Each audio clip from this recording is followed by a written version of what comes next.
Student, हमने numerical कहाँ तक कर लिए थे? पिछली वीडियो में हमने कर लिए थे 5th तक, यानी 5 तक न्यूमेरिकल कर लिए थे। अब आज हम जो नया वीडियो है इसमें कर रहे हैं 6वां न्यूमेरिकल। ठीक है, 6वें से स्टार्ट करते हैं। ओके, अब देखो स्टूडेंट, नया क्वेश्चन करते हैं 6। क्या लिखा है? गुरुत्वीय त्वरण की गणना कीजिए। गुरुत्वीय त्वरण यानी स्मॉल जी। ठीक, यदि किसी 1 किलोग्राम द्रव्यमान, क्या लिखा है? 1 किलोग्राम। यदि किसी 1 किलोग्राम द्रव्यमान के पत्थर तथा पृथ्वी के मध्य दूरी 6.4 है, यानी 1 किलोग्राम का पत्थर दिया है, यानी कोई पिंड दिया है, इसका पिंड क्या है? कोई पत्थर है, उसका द्रव्यमान दिया है। ठीक है, द्रव्यमान के पत्थर तथा पृथ्वी के मध्य, और पृथ्वी के मध्य दूरी कितनी दी है? 6.4 इंटू 10 की पावर कितना? 6 मीटर। ठीक, पत्थर जाहिर सी बात है पृथ्वी कहाँ पे रखा होगा? तल पे रखा होगा, तो जो दूरी होगी वही तो होगी जो पृथ्वी की क्या होगी? त्रिज्या होगी तुम्हारी, है ना। पृथ्वी का द्रव्यमान एम ही दिया है और कैपिटल जी का मान दिया है। जो जो दिया है पहले वो लिख लेते हैं हम लोग। अब देखो, जो जो दिया है वो लिख लिया। क्या दिया था? पहले गुरुत्वीय त्वरण की गणना कीजिए, यानी माना गुरुत्वीय त्वरण जी होता ही स्मॉल जी है, इक्वल टू कितना? Question mark. ठीक, तथा पत्थर का द्रव्यमान एम मान लिया, स्मॉल एम। कितना दिया है? 1 किलोग्राम। पृथ्वी के द्रव्यमान एम ई कितना दिया है? ये दिया है। ठीक है, कैपिटल जी का मान ये, पृथ्वी की त्रिज्या आर ई, ये देखो पृथ्वी की त्रिज्या ही होगी ये। ठीक है, पृथ्वी की त्रिज्या ही होगी। क्यों होगी? देखो हम अभी फिगर बना के बता रहे हैं आपको। देखो हमने ये रफली फिगर बनाया है स्टूडेंट, ये मान लो पृथ्वी बना दी हमने। ठीक, अर्थ, ये क्या हुआ? अर्थ में हम लोग कहाँ रहते हैं? सब यहीं पर रहते हैं आसपास, ऊपर ऊपर, तो वहाँ पत्थर भी वहीं ऊपर ही रखा होगा, अर्थ सरफेस पर, यानी पृथ्वी की सतह पर ये पत्थर हो गया। पत्थर का द्रव्यमान एम, स्मॉल एम माना था हमने। देखो, और देखो पत्थर की हमेशा पृथ्वी के केंद्र से दूरी जुड़ जाती है, तो पृथ्वी के केंद्र से कितनी होगी? जब बिल्कुल किनारे पर रखा हुआ है, परिधि पे रखा हुआ है, तो क्या होगा? जो पृथ्वी की त्रिज्या होगी वही तो होगी, यानी यहाँ से यहाँ तक की दूरी कितनी? पृथ्वी की त्रिज्या के बराबर। ठीक है, तो क्या होगा तुम्हारा? पत्थर तथा पृथ्वी की मध्य दूरी कितनी? पृथ्वी की त्रिज्या के बराबर। तो ये पृथ्वी की त्रिज्या हमने ले ली। ठीक है ना। चाहो तो इसको ऐसे भी ले सकते हैं। ठीक है, पृथ्वी की त्रिज्या या तुम्हारा दूरी लिख लो ब्रैकेट में। ठीक है, यहाँ पे दूरी भी ले सकते हैं हम लोग, जरूरी नहीं कुछ। ठीक है, ये दूरी भी लिख दिया हमने। ठीक ठीक है ना। तो त्रिज्या, पृथ्वी की त्रिज्या या क्या लिखेंगे? दूरी। 20 की दूरी चाहो तो लिख लो, है ना, तो और अच्छा रहेगा, तो 20 की दूरी लिख लो।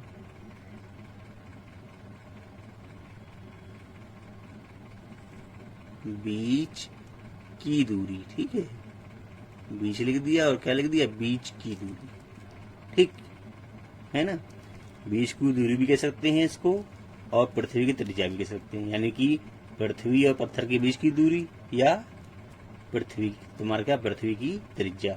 दोनों बात तो हुई भी ना। ठीक है, तो अगर हम बीच की दूरी या करके लिख लो यहाँ पे। ठीक है, क्या लिखोगे आप लोग? यहाँ पे या लगा दो। ठीक, या लिख दो, ये या लिख दिया हमने। ठीक है, ओके। ठीक है, तो क्या लिख दिया हमने? बीच की दूरी या पृथ्वी की त्रिज्या। आर ई बराबर कितना? 6.4 इंटू 10 की पावर 6 मीटर। ठीक, अब जितना ये सब कुल लिखा, अब देख लो तुम्हारा ये सब किस फॉर्मूले में आता है? Small G, capital G, R E, M E, किस में आता है? स्मॉल जी और कैपिटल जी में जो संबंध का सूत्र होता है वो सूत्र लगा देंगे और सॉल्व कर लेंगे। तो वही लिखते हैं और अपन लोग करते हैं। तो देखो सूत्र क्या है स्मॉल जी कैपिटल जी संबंध का? ये तुम्हारा, ठीक है, ये सूत्र है ना, ये इसीलिए ये सूत्र लिखा है कि मतलब क्या ये। ठीक, small G equal to capital G M E upon R E square, सबकी वैल्यू पुट कर दी। जैसे सॉल्व करते हैं चले जाए सॉल्व करते हुए। पहले नंबर को पास में लिख लिया। ठीक है, पावर घातों को सॉल्व कर लिया हमने। ठीक है, और इसका स्क्वायर नीचे वाले कर दिया, तो नंबर का स्क्वायर अलग होगा, घात वाले का स्क्वायर अलग होगा। ठीक है, तो ये आ गया तुम्हारा, जैसे हर बार सॉल्व करते हैं। ठीक है, लास्ट में सॉल्व कितना आया तुम्हारा? 0.977। ठीक है, ऊपर 10 की घात 13 आया, नीचे 10 की घात कितना आया? 12 आया। ठीक है, तो या तो सीधे सीधा क्या करो 10 की घात 12 को ऊपर ले जाओ तो माइनस का हो जाएगा, ठीक। या सीधा यहाँ पे माइनस भी कर सकते हैं कि अगर आधार समान हो तो भाग करने में घातें क्या होती हैं, घटती हैं। 13 से 12 घटा देंगे, क्या आएगा 1 आएगा। या ऊपर ले जाओगे तब भी 13 से प्लस 13 से माइनस 12 हटेगा तो क्या आएगा, प्लस का 1 आएगा, ठीक। अब 0.977 इंटू कितना, सीधा सीधा 10 हो गया। 10 की पावर 1 मतलब कितना, 10 ही होगा, 1 लिखा नहीं जाता है, ठीक है। 10 से मल्टीप्लाई कर देंगे, देखो हमें मल्टीप्लाई तो करना ही पड़ेगा, ठीक है, क्योंकि हमें क्या करना है, पॉइंट से पहले एक नंबर जरूर लाना है, ठीक है। या फिर माइनस में पावर लिखनी पड़ेगी, तो तुम सीधा मल्टीप्लाई जैसे कर दो, कितना आ जाएगा 9.77। अब हमें पॉइंट के बाद कितना, एक डिजिट तक लिखना है, क्योंकि स्मॉल जी का मान हमें निकाल रहे हैं ना, तो स्मॉल जी का मान क्या होता है, 9.8 होता है, और ये 9.77 है, तो एक डिजिट हटाना पड़ेगा। तो अगर ये हम लास्ट वाला डिजिट हटाते हैं और वो 5 या 5 से ज्यादा है तो बगल वाला 1 बढ़ जाता है, तो ये 7 हटेगा तो ये वाला 7 क्या होगा, 1 बढ़ जाएगा, तो 9.8 मीटर पर सेकंड स्क्वायर, ये आंसर आ गया। और यही तो कैपिटल यही तो स्मॉल जी की वैल्यू होती है, वही आ गई, जो होती है वही सॉल्व हो गया, आ गई हमारी, ये आंसर हो गया। अब देखो स्टूडेंट, नया क्वेश्चन है 7th बार, यदि किसी वस्तु का पृथ्वी पर भार 50 न्यूटन है, यानी कोई वस्तु है जिसका भार पृथ्वी पर कितना है, 50 न्यूटन है, तो उसका द्रव्यमान क्या होगा। स्मॉल जी का मान दिया है और साथ में यानी वस्तु का भार दिया है, स्मॉल जी का मान दिया है, और एम का मान निकालना है, यानी द्रव्यमान। तो जो दिया है वो लिख के और बस सॉल्व करते हैं अपन लोग। अब देखो जो दिया था वो लिख लिया, माना वस्तु का पृथ्वी पर भार को डब्ल्यू लिखते हैं, बराबर कितना 50 न्यूटन, ठीक। तो वस्तु का द्रव्यमान क्या मान लिया, स्मॉल एम निकालना है हमें। स्मॉल जी का मान दिया है तुम्हें 10 मीटर पर सेकंड स्क्वायर, लगा दो। भार का फार्मूला क्या होता है, W बराबर mg, ठीक। भार को कैसे प्रदर्शित करते हैं, W से, W बराबर mg। m का मान निकालना है यानी द्रव्यमान का, तो m बराबर कितना जाएगा, W/g, ठीक है। W की वैल्यू 50, g की वैल्यू 10, कितना आ गया 5 किलोग्राम आ गया, ये आंसर हो गया तुम्हारा, ठीक है। अब देखो स्टूडेंट, नया क्वेश्चन है 8वां, 9.8 न्यूटन भार की एक वस्तु, ठीक है, वस्तु का भार कितना दिया है 9.8 न्यूटन। एक वस्तु पर 40 न्यूटन का बल का मान कितना दिया है, बराबर 40 न्यूटन का बल लगाया जाता है, ठीक है। भार को W लिखते हैं और बल को F लिखते हैं, लिख लेंगे अभी हम, तो ठीक है। वस्तु का द्रव्यमान है तथा उसमें उत्पन्न त्वरण का परिकलन कीजिए, ठीक है, का है ये। तो वस्तु का द्रव्यमान यानी M और उसमें उत्पन्न त्वरण यानी क्या है, A। त्वरण गुरुत्वीय त्वरण नहीं कह रहे, त्वरण कह रहे हैं, ठीक है। तो A स्मॉल a और M का मान निकालना है, और स्मॉल g का मान दिया है 9.8 मीटर पर सेकंड स्क्वायर। जो दिया है वो लिखते हैं और सॉल्व करते हैं हम लोग। देखो स्टूडेंट, जो दिया था लिख लिया। दिया है माना वस्तु का भार W बराबर कितना दिया था 9.8 न्यूटन, वस्तु पर आरोपित बल F बराबर कितना 40 न्यूटन दिया था, वस्तु का द्रव्यमान M निकाल लिया हमने, तथा त्वरण स्मॉल a भी निकालना था, और स्मॉल g का मान दिया था 9.8 मीटर पर सेकंड स्क्वायर। सबसे पहले क्या निकालना है हमें, m, ठीक। तो देखो W दिया है, m दिया है, g दिया है, तो लगा देंगे कौन सा, वेट का यानी भार वाला फॉर्मूला, W बराबर mg, m बराबर कितना जाएगा W, यानी देखो m निकालना है तो g इसके साथ भाग में चला जाएगा, तो m बराबर कितना W/g। W की वैल्यू कितनी दी है 9.8, ये दी है, और g की वैल्यू कितनी दी है 9.8, दोनों कैंसिल हो गया, कितना आ गया 1 किलोग्राम आ गया, पहला आंसर, वस्तु के भार द्रव्यमान आ गया। अब त्वरण निकालना है, तो न्यूटन की गति के द्वितीय नियम से पहले पढ़ा था हमने फर्स्ट चैप्टर में, सेकेंड चैप्टर में सॉरी, है ना, न्यूटन्स लॉ ऑफ मोशन था ना, उसमें पढ़ा था हमने। तो F इक्वल टू कितना m है, a का मान निकालना है, तो F अपॉन कितना जाएगा m, a का मान निकालना है तो एक साथ जो भी गुणे में होगा यहाँ पे जाएगा तो भाग में जाएगा, तो m गुणा में है तो इधर गया तो कितना हो गया, भाग में आ गया। F दिया है तुम्हें 40 न्यूटन, m निकल के आया 1 किलोग्राम, कितना आ गया 40, और इसका मात्रा कितना होता है त्वरण का, मीटर पर सेकंड स्क्वायर, तो ये आंसर हो गया सब। अब देखो स्टूडेंट, नवा क्वेश्चन पढ़ते हैं। 50 किलोग्राम द्रव्यमान की एक वस्तु का भार न्यूटन में पृथ्वी तथा चंद्रमा पर क्या होगा। यानी एक 50 किलोग्राम की कोई वस्तु है, तो उसने पूछा है क्वेश्चन में हमें कि उस वस्तु का, किसका, 50 किलोग्राम की वस्तु का भार हमें निकालना है। ठीक, कहाँ, पृथ्वी पर निकालना है और चंद्रमा पर निकालना है। ठीक, और भार का मतलब अगर न्यूटन होता है तो उसने कहा भार न्यूटन में, यानी न्यूटन में निकल के जाएगा हमारा भार। ठीक है, तो पृथ्वी तल पर कितना होगा, चंद्रमा पर कितना होगा, ये निकालना है। जबकि स्मॉल जी का मान दिया है 9.8 मीटर पर सेकंड स्क्वायर। अब जो गिवन है वो लिख लेते हैं और सॉल्व करते हैं। देखो जो दिया था लिख लिया। दिया है माना वस्तु का द्रव्यमान m बराबर कितना, 50 किलोग्राम। द्रव्यमान को हम ही लिखते हैं 50 किलोग्राम, तथा वस्तु का भार निकालना है। ठीक, चंद्रमा पर और पृथ्वी पर दोनों जगह निकालना है, तो हमने भार का लिख दिया। ठीक है, स्मॉल जी इक्वल टू कितना, 9.8 मीटर पर सेकंड स्क्वायर। तो सबसे पहला क्या निकालना है, पृथ्वी तथा चंद्रमा पर। तो पृथ्वी पर निकाल लेते हैं। तो पहला पृथ्वी पर वस्तु का भार, चाहो तो इसको फर्स्ट पार्ट मान सकते हो। ठीक है, क्या मान लो, इसको चाहो तो फर्स्ट पार्ट भी मान सकते हो।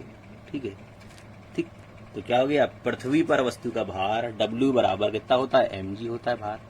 m कितना है 50, g कितना है 9.8। सॉल्व कितना आ गया तुम्हारा 490.0। तो एक पॉइंट है ना 9.8, वैसे तो आया कितना 4900 आया। पॉइंट एक के बाद पॉइंट लगाएंगे तो 490 आ जाएगा तुम्हारा, 490 न्यूटन। भार का मतलब क्या होता है, न्यूटन। अब दूसरा पार्ट तुम्हारा, दूसरा पार्ट क्या है, इसको दूसरा मान लो, ज्यादा वो होता होगा। ठीक है,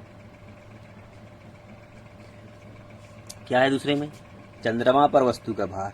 ठीक है, चंद्रमा पर वस्तु का भार क्या होता है, पृथ्वी के भार का 1/6 गुना होता है। यानी चंद्रमा पर कोई वस्तु का भार जो होता है, पृथ्वी पर भार का कितना होता है, 1/6 गुना। हमने बताया भी था कि स्मॉल जी का मान भी क्या होता है, वस्तु की अपेक्षा, पृथ्वी की अपेक्षा स्मॉल जी का मान चंद्रमा पर 1/6 गुना होता है। इसी तरह भार भी क्या होता है, 1/6 गुना होता है।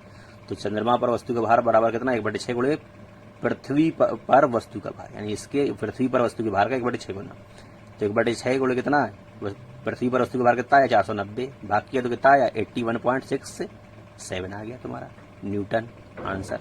भाग करके वैसे देख लो, 6 का डिवाइड करेंगे इसमें 49 में से, तो 6 8 का कितना होता है 48, 8 टाइम हो गया। बचा कितना तुम्हारा 1, 10 हो गया। 6 1 6। ठीक, उसके बाद कितना बचा, 4 बचा, पॉइंट लगा दिया तो कितना 40 हो गया। 6 6 का कितना 36। ठीक है, 36 के 6। ठीक है, कैरी कितना है 3, है ना। उसके बाद इसे और आगे करेंगे तो 6 और आएगा, फिर और 6 आएगा। तो जब ये हटाएंगे हम लास्ट वाला डिजिट तो एक से हट गया, क्या हो जाएगा 7 हो जाएगा तुम्हारा। और आंसर क्या है, न्यूटन हो गया कंप्लीट तुम्हारा। ठीक, अब देखो स्टूडेंट 10th न्यूमेरिकल देखते हैं क्या लिखा हुआ है। दो पिंड M1 व M2 के द्रव्यमान क्रमशः 25 किलोग्राम व 50 किलोग्राम के हैं, एक दूसरे से 0.15 मीटर की दूरी पर स्थित है। ठीक है, उनके बीच लगने वाला गुरुत्वाकर्षण बल 1.0 मिलीग्राम भार है। गुरुत्वाकर्षण नियतांक की गणना कीजिए, जबकि स्मॉल जी का मान 10 मीटर प्रति सेकंड स्क्वायर है। ठीक, तो जो दिया है पहले वो लिख लेते हैं, और जो यूनिट प्रॉपर नहीं है ऐसा यूनिट में उनको ऐसा यूनिट में बदल लेते हैं, फिर सॉल्व करते हैं। अब देखो स्टूडेंट जो कहा उसने पहले तो देख लेते हैं एक फिगर। जैसे दो पिंड, एक ये हो गए एक ये हो गए, एक का द्रव्यमान M1 दिया, एक का M2, दोनों के बीच की दूरी कितनी दी है 0.1 मीटर। ठीक, M1 कितना दिया था 25 किलोग्राम, M2 कितना दिया था 50 किलोग्राम। ठीक, माना उनके बीच की दूरी हमने R मान ली, R बराबर कितना दिया था ये 0.1 मीटर। ठीक, गुरुत्वाकर्षण बल दिया था 1.0 मिलीग्राम भार। ठीक, तो गुरुत्वाकर्षण बल बराबर कितना 1.0 या 1 बात ये की होती है। ठीक है, 1 मिलीग्राम भार। ठीक है, मिलीग्राम भार दिया है ये। ठीक है, तो हमें पहले इसको किलोग्राम भार में बदलना पड़ेगा। समझ में आया, मिलीग्राम भार को किसमें बदलना पड़ेगा, किलोग्राम भार। तो 1 मिलीग्राम भार बराबर होता है 1/10 लाख किलोग्राम। ठीक, तो 1/, नीचे कितने 6 जीरो हैं, तो 10 की घात हमने क्या लिख लिया 6 किलोग्राम। ठीक है, 10 की घात कितना लिख लिया 6 लिख लिया। अब 10 की घात 6 को हम कहाँ ले गए, ऊपर ले गए, तो ये क्या हो गया तुम्हारा माइनस का हो गया। किसमें हो गया, ये माइनस में हो गया। 10 की घात कितना हो गया, माइनस का 6 हो गया। ठीक है, अब उसके बाद देखो और चीजें क्या कही है उसने, हमने क्या किया, मिलीग्राम को भार को किलोग्राम भार में बदल लिया, तो 10 की घात -6 से गुणा कर दिया जो यहाँ पे आया था हमारा। ठीक है, तो कितना 10 की घात -6। ठीक, हो गया तुम्हारा कितना 1, एक तो पहले से था, 1 गुणे कितना 10 की घात -6 किलोग्राम भार हो गया। अब ये किलोग्राम भार को हम न्यूटन में बदल लें, ठीक है, किलोग्राम भार को किसमें बदल लें हम, न्यूटन में बदल लें। तो देखो क्या होता है तुम्हारा, 1 किलोग्राम भार बराबर होता है 9.8 न्यूटन। अगर जी का मान 9.8 दिया है तो 9.8 न्यूटन होगा। अगर जी का मान 10 दिया है तो क्या होगा, 10 न्यूटन होगा। क्वेश्चन में तुम्हारा जी का मान 10 न्यूटन दिया है तो क्या लेंगे यहाँ पे, 10 न्यूटन लेंगे। ठीक, 1 किलोग्राम भार। तो ये तुम्हारा क्या है, किलोग्राम भार को न्यूटन में बदलने के लिए 10 से गुणा करना पड़ेगा। अगर तुम्हारा जी का मान 9.8 देते तो 9.8 से मल्टीप्लाई करना पड़ता है। ठीक है, तो कितना, 10 की घात -6 और 10 की घात ये क्या है, कुछ नहीं लिखा तो 1 माना जाएगा। तो आधार समान होते हैं, गुणा करने पे घातें जुड़ती हैं, तो 10 की घात कितना आ गया, -5 न्यूटन। ये एफ का मान आ गया। ठीक है, अच्छा अब उसके बाद देखो, गुरुत्वाकर्षण नियतांक कैपिटल जी का मान निकालना है हमें। क्वेश्चन में ये तो कहा था गुरुत्वाकर्षण नियतांक की गणना कीजिए। अब सूत्र लगा देंगे, एफ बराबर जी m1 m2 upon r square से। सबकी वैल्यू पुट कर दे रहे हैं, बस सॉल्व कर ले रहे हैं अपन लोग। ठीक है, तो देखो इस फॉर्मूले में सबकी वैल्यू पुट कर दी। एफ बराबर, पहले तो देखो एफ बराबर जी m1 m2 upon r square था, हमें निकालना जी का मान था। जी तो निकालने तो पहले जी का मान से निकाल ले रहे। तो जी इक्वल टू क्या आ जाएगा तुम्हारा, F R square upon m1 m2। ठीक है, ये मैथ में तुमने पढ़ा हुआ है कि अगर कैसी गुणा कर दो तो ये यहाँ चला जाएगा एफ आर स्क्वायर, और जो जी के साथ मल्टीप्लाई गुणा में है वो भाग में आ जाएंगे तुम्हारे। ठीक, सबकी वैल्यू पुट कर दी। एफ की वैल्यू कितनी थी, 10 की घात -5। आर की वैल्यू कितनी थी तुम्हारी, 0 पॉइंट कितनी थी, 15 का स्क्वायर लगाया तो स्क्वायर लगा देंगे। नीचे m1 का मान कितना था, 25। m2 का मान कितना था, 50। ठीक, अच्छा 10 की घात -5 इसी रहा। 0.15 का स्क्वायर करेंगे तो 0.0225 आएगा, और 25 और 50 का गुणा करेंगे तो 1250 आएगा। ठीक, अब 0.0225 ऐसे लिख दिया, 10 की घात -5 ऐसे लिख दिया। 1250 को लिख सकते हैं 125 गुणे कितना, 10 लिख सकते हैं। ठीक है, अब देखो 0.025 ऊपर ऐसे लिखा रहा है, नीचे 125 था। नीचे वाले जो 10 है ये ऊपर चला जाएगा तो कितना जाएगा, 10 की घात इसमें 1 है, ऊपर जाएगा तो 10 की घात -1 हो जाएगा, और 10 की घात -5 पहले से थी तो कितना जाएगा, 10 की घात -6। चाहो तो ऐसे कर लो, नहीं ऐसे कर लो। आधार समान होने पे भाग करने पे घातें क्या होती हैं, घटती हैं। तो -5 से -1 घटाएंगे तो -6 आ जाएगा तुम्हारा। आधार समान होने पे भाग करने पे घातें घटती हैं, तो -5 से कितना घटाएंगे, 1 घटाएंगे, तो -5 और -1 कितना, -6 आ जाएगा। अब देखो इस 0.0225 में भाग करेंगे कितने से, 125 से, तो कितना आएगा, 0.00018 गुणे कितना, 10 की घात -6। अब हमने बताया था तुम्हें फिजिक्स में क्या होता है तुम्हारा, फिजिक्स में लिखने का रूल ये होता है कि पॉइंट से पहले एक नंबर कम से कम होना चाहिए। कितना होना चाहिए, कम से कम एक नंबर। तो देखो ये तुम्हारा पॉइंट खिसका के लगाना, देखो यहाँ है, जाना कहाँ है, यहाँ, यानी पॉइंट से पहले एक नंबर होना चाहिए। देखो एक आगे, कम से कम कोई भी एक डिजिट हो, चाहे 1 हो, 3 हो, 4 हो, 5 हो, 7, 8 हो, कुछ भी एक नंबर कोई होना चाहिए। ठीक है, तो हमने क्या किया, इस पॉइंट को खिसका के ले गए, 1 2 3 4, यहाँ से नंबर स्टार्ट हो गए तुम्हारे, क्योंकि 1 नंबर है कोई। ठीक है, तो पॉइंट क्या हुआ तुम्हारा, ये जो पॉइंट है हमारा खिसक के किधर गया, राइट में गया। जब भी पॉइंट तुम्हारा राइट हैंड साइड खिसक के जाता है तो पावर जो है तुम्हारी वो किस में आती है, माइनस में, और जब लेफ्ट में जाता है पॉइंट खिसक के तो प्लस में आती है। तो राइट में गया तो घात किस में आएगी तुम्हारी, माइनस में, जितना खिसक के गया उतनी माइनस की जाएगी। तो 1.8 इंटू कितना खिसक के गया, देखो 4 गया तुम्हारा, फिर से गिन लो चाहो, 1 2 3 4। ठीक, 1 के बाद आया तो ये 1.8 गुणे कितना, 10 की घात -4, माइनस की पावर आएगी, 4 खिसक के जाए 4 आएगी, और 10 की घात -6 पहले से था। अब 1.8 ऐसी रहा, ये आधार समान है, गुणा करने पे घातें जुड़ जाएंगी तो कितना जाएगा, 10 की घात -10 न्यूटन मीटर स्क्वायर पर किलोग्राम स्क्वायर। ये आंसर हो गया तुम्हारा। ठीक है, अब देखो स्टूडेंट 11 क्वेश्चन करते हैं। किसी व्यक्ति का पृथ्वी पर द्रव्यमान 80 किलोग्राम है, इस व्यक्ति का चंद्रमा पर भार एवं द्रव्यमान ज्ञात करना है।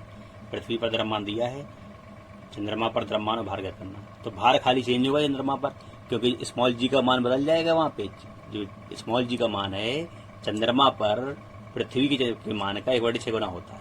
ठीक है, हमने बताया था तुम्हें जब पढ़ा रहे चैप्टर कि जो जी का मान, स्मॉल जी का मान पृथ्वी पर होता है, चंद्रमा पर उसी जी का मान पृथ्वी की अपेक्षा 1/6 गुना होता है। तो भार क्या होता है तुम्हारा, स्मॉल जी पर डिपेंड करता है। तो भार का भी क्या हो जाएगा तुम्हारा, पृथ्वी की अपेक्षा चंद्रमा पर 1/6 गुना हो जाएगा। लेकिन द्रव्यमान में कोई फर्क नहीं आएगा। द्रव्यमान तुम्हारा क्या है, नियत है, कांस्टेंट है, इसको कहीं भी ले जाओ ये बदलता नहीं है। चाहे चंद्रमा पर ले जाओ, चाहे मंगल पर ले जाओ, चाहे पृथ्वी पर ले जाओ, कहीं भी ले जाओ, इसका मान हमेशा नियत रहेगा, ये नहीं बदलेगा। ठीक है, तो जो दिया है लिखते हैं, फिर सॉल्व करते हैं अपन लोग। अब देखो जो दिया था लिख लिया। दिया है माना व्यक्ति का पृथ्वी पर द्रव्यमान m मान लिया 80 किलोग्राम। व्यक्ति के चंद्रमा पर द्रव्यमान निकालना है हमें, ठीक है। चंद्रमा पर भार, भार को W लिखते हैं। चंद्रमा पर पूछा है मतलब मून पर, तो m लिख दिया, यानी WM का मान। व्यक्ति का चंद्रमा पर द्रव्यमान, द्रव्यमान को m लिखते हैं, m छोटा नीचे लिखा है, मतलब मून पर क्या होगा, ठीक है। फिर हमने जो हमने बताया था अभी थोड़ी देर पहले वही लिख लिया। चंद्रमा पर गुरुत्वाकर्षण G का मान पृथ्वी पर गुरुत्वाकर्षण G के मान का 1/6 होता है, ठीक। इसलिए चंद्रमा पर वस्तु का भार पृथ्वी पर वस्तु के भार का 1/6 गुना होगा। कितना होगा? 1/6 गुना होगा। तो देखो स्टूडेंट, हमने क्या लिखा था कि चंद्रमा पर वस्तु का भार पृथ्वी के वस्तु के भार का 1/6 गुना होगा, तो वही लिख दो यहाँ पे। अतः पृथ्वी पर वस्तु का भार, पहले पृथ्वी पर निकाल लेते हैं, तभी तो हम लिख पाएंगे। तो सबसे पहले पृथ्वी पर वस्तु का भार कितना होगा वो निकालते हैं। तो वस्तु का भार W बराबर कितना है mg, ई लिखा है नीचे, मतलब अर्थ पर, ठीक है। m का मान 80 दिया था, g का मान 9.8 होता है, ठीक है। तो कितना आ गया? 784 न्यूटन आ गया, ठीक। भार का मात्रक न्यूटन होता है। अब चंद्रमा पर वस्तु का भार बराबर 1/6 पृथ्वी पर वस्तु का भार। हमने जो थ्योरी में भी एक लाइन लिखाई है वही तो लिखाई है कि चंद्रमा पर जो वस्तु का भार होता है पृथ्वी पर वस्तु के भार का 1/6 गुना होता है, तो वही लिख दिया। 1/6 गुणा कितना? पृथ्वी पर वस्तु का भार 1/6। पृथ्वी पर कितना है भार? 784। सोल्व किया तो कितना आ गया? 130.7 न्यूटन। ये आंसर हो गया, ठीक। भार निकाला गया। अब उसने द्रव्यमान पूछा था, हमने बताया ना द्रव्यमान नहीं बदलता है। तो देखो क्या लिखा हुआ है, चूंकि द्रव्यमान एक कांस्टेंट, ठीक है, कांस्टेंट मतलब नियतांक है, मतलब एक नियत राशि है, ठीक है, बदलती नहीं है।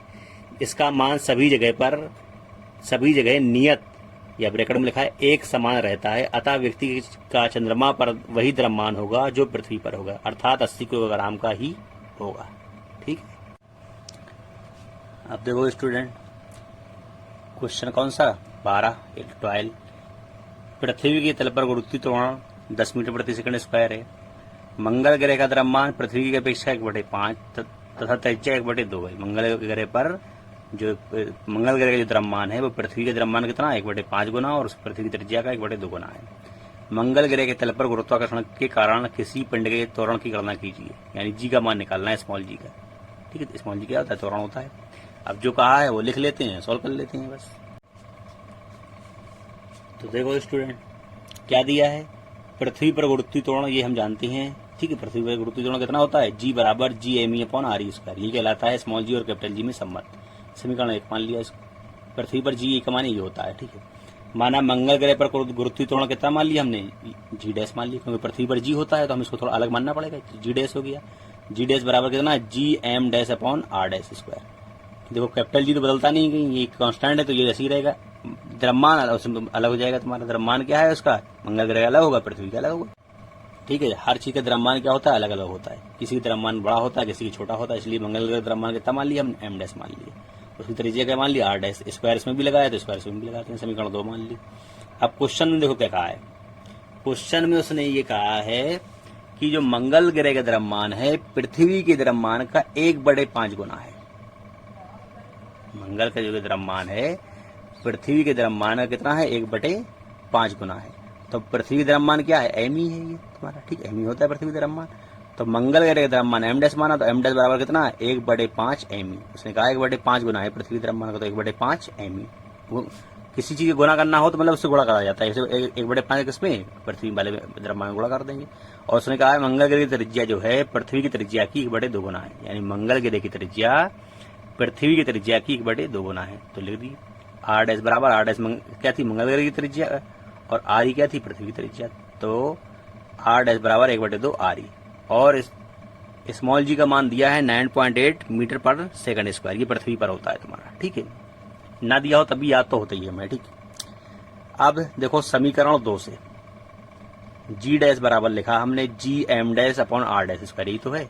अब m' की वैल्यू यहां से पुट कर दी, r' की वैल्यू यहां से पुट कर दी हमने, ठीक। सबकी वैल्यू पुट कर दी तो कितना? m' की कितनी? 1/5 me, और r' की कितनी? 1/2 r। स्क्वायर है तो स्क्वायर लगा दिया। अब देखो G ऐसी रहा, ठीक है, 1/5 me ऐसी रहा, r का स्क्वायर करा, इसका सॉरी 1/2 r का स्क्वायर करा तो 1/2 कितना जाएगा? 1/4 r का करेंगे तो r स्क्वायर।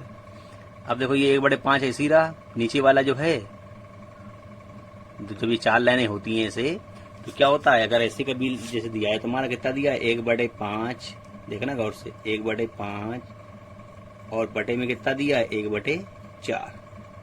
तो इनको अगर सॉल्व करते हैं तो ऊपर वाला जो ये मेन लाइन बटे की है, कौन सी, ये वाली लाइन जो बटे की तुम्हारी ये वाली है, इसकी ऊपर वाला जो जैसा लिखा है वैसे ही रहता है। तो 1/5 क्या होगा तुम्हारा, ऐसे ही लिखा रहेगा। ठीक है, गुणा करके जो नीचे वाला होता है मेन लाइन के नीचे वाला, ये मेन लाइन ये है तुम्हारी ये वाली लाइन। ठीक है, इसके नीचे वाला जब क्या होगा, ये इसमें जाके गोड़े में आ जाएगा तो पलट जाएगा। अभी भाग में है ये पूरा, जब ये गोड़े में आएगा तो 1/4 की जगह 4/1 हो जाएगा। कितना जाएगा 4/1, यानी कितना आ गया तुम्हारा भैया 1/5 गुणे कितना 4/1 GME/RE²। ठीक है, अब देखो ये कितना हो गया 4/5 हो गया, GAC MEAC RE²AC। अब देखो ये समीकरण 1 को देखते हैं अपन लोग फिर से, क्या करते हैं, समीकरण 1 को हम लोग फिर से देखते हैं। समीकरण 1 क्या थी तुम्हारी, देखो समीकरण 1 ये है। समीकरण 1 GME/RE², ये ना GME/RE² का मान कितना है, स्मॉल जी है, समीकरण 1। अब देखो ऐसी कुछ आया यहाँ पे हमारा GME/RE², ये तो आया, ये किसका मान हो गया, स्मॉल जी का हो गया। तो क्या लिखते हैं समीकरण 1 से जी का मान रखने पर, तो 4/5 और ये पूरी वैल्यू किसकी हो गई, स्मॉल जी की वैल्यू हो गई। ठीक है, और स्मॉल जी का मान हमें पता है कितना होता है 9.8 होता है। तो स्मॉल जी का मान क्या होता है 9.8 होता है, तो 9.8 लिख देते हैं हम लोग। ठीक है, लिख दो 9.8 स्मॉल जी का मान। ठीक, अब 4 का गुणा कर देंगे 9.8 में तो 39.2 हो जाएगा, फिर डिवाइडेड बाई कितना 2, 5 से डिवाइड कर देंगे तो कितना आएगा 7.84, और मात्रा कितना होता है स्मॉल जी, यानी कि वृत्तीय त्वरण का मीटर/सेकंड²। ये आंसर हो गया तुम्हारा। अब देखो स्टूडेंट क्वेश्चन नंबर 13 पढ़ते हैं। लिखा है एच ऊंचाई से स्वतंत्रता पूर्वक छोड़ा गया पत्थर 6 सेकंड में पृथ्वी तक पहुंचता है, तो गणना कीजिए एच ऊंचाई, यानी जिस ऊंचाई से फेंका गया था उस ऊंचाई को, और पृथ्वी पर टकराते समय पत्थर का वेग। ठीक है, तो एक चीज देखो समझ लो, हमने पहले चैप्टर में जो तुम्हारा मोशन पढ़ा रहे थे, ठीक है, गति वाला, तो उसमें भी बताया था अगर कोई चीज ऊपर से छोड़ी जाती है, ठीक है, मान लो कोई चीज अगर हम ऐसे जैसे पकड़े हैं, हमने ऐसे छोड़ दी, ठीक, कोई भी चीज मतलब पत्थर जैसे हम पकड़े हुए हैं ऐसे और ऐसे छोड़ दिया, जब भी कोई चीज ऊपर से छोड़ी जाती है तो क्या होता है, प्रारंभिक वेग 0 होता है, प्रारंभिक वेग 0 होता है। ठीक है, और अंतिम वेग का मान कुछ ना कुछ होगा। और जब एक पॉइंट तो ये हो गया, दूसरा पॉइंट देखो क्या होता है, जब हम चीज कोई नीचे से ऊपर फेंकते हैं, जैसे मैंने हमने पत्थर उठाया और ऊपर की तरफ फेंक दिया, ठीक है, तो जब हम चीज ऊपर की तरफ फेंकते हैं तो प्रारंभिक वेग का मान दिया होता है, इसमें क्या होता है प्रारंभिक वेग का मान दिया होता है, ठीक, और अंतिम वेग 0 होता है।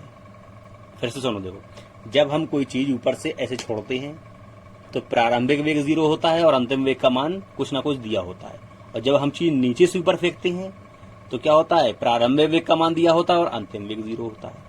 ठीक है, और हमने पहले चैप्टर में बता दिया था तुम्हें कि प्रारंभिक वेग क्या होता है, u होता है और अंतिम वेग v होता है। और एक चीज और हमने तुम्हें जब ये तुम्हारे फॉर्मूले लिखाए थे वहां पे बताया था कि जब हम चीज ऊपर से कोई छोड़ते हैं तो g का मान, स्मॉल g का मान प्लस में लेते हैं, और जब नीचे से ऊपर फेंकते हैं कोई चीज, नीचे से ऊपर फेंकते हैं तो स्मॉल g का मान माइनस में लेते हैं। ठीक, इन चीजों को हमें ध्यान रखना होगा ये मेरे का करते समय। ठीक है, जो दिया है पहले लिख लेते। तो देखो स्टूडेंट, जो दिया था लिख लेते हैं। एक कोई पत्थर था, क्या ऊपर से छोड़ा जा रहा था, ठीक, ऊपर से जब नीचे आते हैं तो स्मॉल जी का मान क्या होता है, प्लस में लेते हैं, ठीक, और यू क्या होता है, प्रारंभिक वेग हमेशा 0 होता है। जब भी ऊपर से कोई चीज छोड़ी जाती है तो क्या होता है, प्रारंभिक वेग 0 होता है और कैपिटल जी का मान, स्मॉल जी का मान प्लस में होता है। तो जो दिया था वो लिख लिया मैंने, प्रारंभिक वेग u बराबर 0, गुरुत्वीय त्वरण g बराबर प्लस 9.8 मीटर/सेकंड², समय t बराबर 6 सेकंड दिया है, ऊंचाई h निकालना है और अंतिम में v निकालना है। ठीक, लगा दो। अब इन देखो इन सबको जो देख के क्या क्या फॉर्मूला बन रहा है तुम्हारा, h निकालना है, जो फॉर्मूले लिखा है उनमें देखना पड़ेगा किसमें u है, कोई ऐसा फॉर्मूला लगाना है जिसमें u हो, g हो, t हो और h हो, यानी h t g u, ये 4 चीजें जिस फॉर्मूले में होंगी वही लगेगा। तो देखो हमने फॉर्मूला लिखाया था तुम्हें, क्या लिखाया फॉर्मूला, h बराबर ut प्लस हाफ GT² लगाया, h बराबर ut प्लस हाफ GT², उसमें ये सब चीजें आ जाएंगी, लगा देते हो फॉर्मूला। देखो लगा दिया गति के जितनी नियम से। ठीक है, h बराबर ut plus half GT², u कितना दिया है 0, t कितना दिया है 6, हाफ ऐसी रहा, गुणे g का मान 9.8 प्लस का और t का मान 6, उसका स्क्वायर है तो स्क्वायर कर देंगे। ठीक है, ये 0 ये कितना हो गया, 6 गुणे 0 हो गया है, 2 1/2 ऐसी रहा और गुणे 9.8 और ये कितना 6 का स्क्वायर 36 हो गया तुम्हारा। 2 से 36 को काट देंगे, 18 बार कट गया। ठीक, अब 9.8 और 18 का मल्टीप्लाई करेंगे। 9.8 और कितना 18 का तो कितना जाएगा 176.4। ठीक, और एच क्या है तुम्हारा ऊंचाई है, ऊंचाई है और दूरी हो, लंबाई हो, चौड़ाई हो, कुछ भी हो, इसका मतलब क्या होता है मीटर होता है, तो मीटर हो गया मतलब। अब दूसरा पार्ट निकालते हैं अंतिम वेग। ठीक है, देखो अंतिम वेग निकालने के लिए हमें ऐसा फार्मूला लगाना पड़ेगा जिसमें वी आए। ठीक है, तो देखो हमारे पास जी है, एच है, वी है, टी है। ठीक है, तो ऐसा कोई फार्मूला चुन के लगाते हैं जिसमें ये हमारे सब आ जाएं। ठीक, जिससे हमारा वी भी उसमें होना चाहिए। तो देखो गति के प्रथम समीकरण वी बराबर कितना U plus G T. V निकालना है, यू हमें दिया है और जी भी दिया है और टी भी दिया है। ठीक है, यू का मान कितना 0 दिया है, जी का मान प्लस 9.8 और टी का मान 6। ठीक, तो ये 0 ऐसी रहा। 9.8 का मल्टीप्लाई किसमें कर दिया 6 में कर दिया, तो कितना आ गया 58.8। और वी क्या है तुम्हारा अंतिम वेग है। वेग का मतलब कितना होता है मीटर प्रति सेकंड, स्क्वायर नहीं होता, कितना होता है मीटर प्रति सेकंड, ये स्क्वायर नहीं है। ठीक, मीटर प्रति सेकंड, ये आंसर हो गया तुम्हारा। ओके, अब देखो क्वेश्चन पढ़ते हैं। क्या लिखा है, एक पेंड 10 मीटर प्रति सेकंड के वेग से पृथ्वी तल से ऊपर की ओर फेंका जाता है। ये कहाँ फेंके जा रहे हैं, ऊपर फेंक रहे हैं। ठीक है, तो इसमें क्या होगा, प्रारंभिक वेग कुछ दिया होगा या निकालना होगा। अंतिम वेग इसमें 0 होगा। जब चीज ऊपर फेंकते हैं तो अंतिम वेग क्या होता है 0, और स्मॉल जी का मान क्या होगा नेगेटिव होगा इसमें, क्योंकि ऊपर फेंक रहे हैं। ठीक, पेंड द्वारा प्राप्त ऊंचाई की गणना कीजिए। एच निकालना है जबकि जी का मान दिया है। देखो प्रारंभिक वी बराबर यू बराबर कितना 10 मीटर प्रति सेकंड दिया है तुम्हें। ठीक, गुरुत्वीय त्वरण जी का मान 10 दिया है तुम्हें। ठीक है, 10 दिया है लेकिन माइनस का 10 लेंगे। कितना लेंगे, माइनस का 10 मीटर, क्योंकि ऊपर फेंक रहे हैं। पेंड को कहाँ फेंक रहे हैं इस बार, ऊपर। अंतिम वेग का मान 0 होगा। जब भी ऊपर फेंकते हैं अंतिम वेग क्या होता है 0। एच इक्वल टू निकालना है। तो देखो 4 चीजें हैं तुम्हारी, यू जी वी एच। ऐसा कोई फॉर्मूला लगाना है जिसमें चारों आ जाए। तो कौन सा, गति के तृतीय समीकरण इसमें चारों आ जाती है। वी स्क्वायर बराबर यू स्क्वायर प्लस 2g, चारों आ गए इसमें। ठीक है, ऐसा फॉर्मूला लगाते हैं जिसमें ये सब अननोन आ जाए तुम्हें, जो निकालना हो वो, जो दिए हैं वो। ठीक, वी का मान 0, यू का मान 10, तो 10 का स्क्वायर कर दिया, प्लस 2 गुणे जी का मान -10 और एच का मान निकालना है तो ऐसे स्क्रीन दिया। 0 बराबर कितना 10 का स्क्वायर 100 माइनस 20, 10 दूनी कितना हो गया 20। ठीक है, ये माइनस यहाँ पहुंच गया तुम्हारा, और गुणे कितना एच। अब देखो -20 को यहाँ ले आए और फिर ये 100 ऐसी बना रहा। एच को मान निकालना है तो 20 यहाँ पे भाग गुणे में है तो यहाँ पे भाग में पहुंच जाएगा। कितना 20 25 100, 5 मीटर आ गया आंसर तुम्हारा। ठीक है, अब देखो 15 क्वेश्चन करते हैं और लास्ट क्वेश्चन ये तुम्हारा। ठीक, चैप्टर कंप्लीट तुम्हारा। क्या लिखा है, एक पिंड को ऊर्ध्वाधर दिशा में ऊपर की ओर फेंका जाता है। जब ऊपर फेंक रहे हैं तो प्रारंभिक वेग क्या होगा, कुछ ना कुछ दिया होगा या निकालना होगा। अंतिम वेग 0 होगा। अंतिम वेग क्या होगा 0। जब ऊपर फेंकते हैं तो अंतिम वेग 0 और जी का मान माइनस का। ठीक है, ये अधिकतम 11.25 मीटर की ऊंचाई तक प्राप्त करता है। यानी कितनी ऊंचाई तक जाता है 11.25। गणना कीजिए जबकि जी का मान दिया है। पहला क्या निकालना है, पिंड को कितने वेग से ऊपर फेंका जाए, यानी प्रारंभिक वेग निकालना है, किस वेग से ऊपर फेंका जाए। पिंड को उच्चतम बिंदु तक पहुंचने में लगा समय, यानी जब हम ऊपर फेंक रहे हैं तो जो मैक्सिमम हाइट तक पहुंचेगा, ठीक है, तो क्या होगा, उसको ऊपर तक पहुंचने में कितना समय लगेगा। फिर तीसरा पूछा, पिंड को अपने प्रारंभिक बिंदु पर पहुंचने में लगा समय, यानी ऊपर गया और लौट के फिर दोबारा जहां से फेंका था नीचे वहीं आ गया, यानी जाने में जो समय लगा, जाने में तो ये वाला निकल आएगा तुम्हारा, पिंड को उच्चतम बिंदु तक पहुंचने में लगा समय। ठीक है, और लौट के फिर वहीं पे आ गया जहां पे था। तो जाने का समय अगर हम निकाल लेंगे तो जाने का समय और आने का समय क्या होता है, बराबर लगते हैं। जितना जाने में लगेगा समय उतना ही आने में लगेगा। तो क्या कर देंगे, 2 बार कर देंगे। यानी जाने का समय अगर मान लो निकल आया हमारा, मान लो जैसे जाने का समय हमारा 5 आ गया, तो 5 जाने का, फिर उसने कहा अपनी जगह प्रारंभिक समय बिंदु पर वापस आने में कितना समय लगेगा। ठीक है, तो 5 जाने का 5 आने का। तीसरे वाले पार्ट में क्या होगा, पूरा यानी ऊपर गया और लौट के आया, उसमें कितना समय लगा। तो जब ये बीच वाला निकाल लेंगे दूसरा वाला पॉइंट, तो उसको डबल कर देंगे तो तुम्हारा तीसरा निकल आएगा, यानी आने जाने का दोनों का हो जाएगा तुम्हारे। ठीक है, तो अब लिखते हैं हम लोग जो दिया है, जो देखो जो दिया था ले लिया। अंतिम वेग तो 0 होगा जब ऊपर फेंक रहे हैं तो। ठीक है, देखो होता क्या अंतिम वेग 0, जब हम कोई चीज देखना तो हम पत्थर ऊपर फेंकते हैं तो पहले ऊपर जाता है और ऊपर जाके सबसे ऊपर पहुंच जाता है जहां तक जाना होता है, तो वहां पे 1 सेकंड के लिए रुकता है, फिर नीचे आता है। 1 सेकंड के लिए रुकता है ना वहां पे, तभी तो नीचे आता है। तो जब वो 1 सेकंड के लिए रुकता है वहां पे, तो वहीं पे क्या होता है, अंतिम में उसका 0 हो जाता है। ठीक है, फिर क्या दिया है, पिंड का गुरुत्वीय त्वरण जी का मान -10 होगा क्योंकि नीचे से ऊपर फेंक रहे। ऊंचाई h दी है 11.25 मीटर। प्रारंभिक वेग v निकालना है। पिंड का को उच्चतम बिंदु तक पहुंचने में लगा समय हमने t1 मान लिया, ये निकालना है। पिंड को अपने प्रारंभिक बिंदु पर पहुंचने में लगा समय, यानी ऊपर गई और लौट के नीचे आई, दोनों आने जाने में दोनों में लगा समय हमने टी मान लिया, T2 निकाल लिया, T2 मान लिया, ये निकालना है। ठीक, तो पहले लगाते हैं फॉर्मूले में। सबसे पहले U, तो ऐसा फॉर्मूला लगाएं जिसमें V हो, G हो, H हो और U हो। U निकालना है पहले, तो U निकालना है, U हो, H हो, G हो, V हो, ऐसा फॉर्मूला लगाते हैं। तो लगाते हैं, तो देखो गति के तेजी समीकरण लगा दिया। V बराबर U square plus 2GH। V का मान 0 था, U का मान निकालना है, ठीक है, 2, G का मान -10, H का मान 11.25। ठीक, 0 ऐसी रहा, U स्क्वायर ऐसी रहा, ये तो कितना हो गया, माइनस इधर आ गया, 2 गुणे 10 और गुणे कितना 11.25। 0 बराबर U स्क्वायर माइनस, ठीक है, ये देखो स्टेप 2 बार लग गया है, तो एक स्टेप चाहो तो आप काट सकते हो, ठीक है, चाहो तो दाहिने नहीं, चाहो तो एक स्टेप इसको काट दो, ठीक है। तो देखो ये कितना आ गया। अब देखो ये जो माइनस वाला टर्म है, ये तुम्हारा, इनका मल्टीप्लाई कर, 2 गुणे 10 गुणे कितना 11.25, इनका तीनों को मल्टीप्लाई करेंगे तो आएगा 225, यानी 0 बराबर U स्क्वायर माइनस, इन तीनों को गुणा करने पे क्या आएगा 225। ठीक, अब ये क्या करा हमने, ये प्लस का है कि माइनस का, तो हमने क्या किया, 225 को दूसरी तरफ पहुंचा दिया, तो U तुम्हारा क्या होगा, U स्क्वायर बराबर 225। ठीक, क्योंकि माइनस का है तुम्हारा, ठीक है।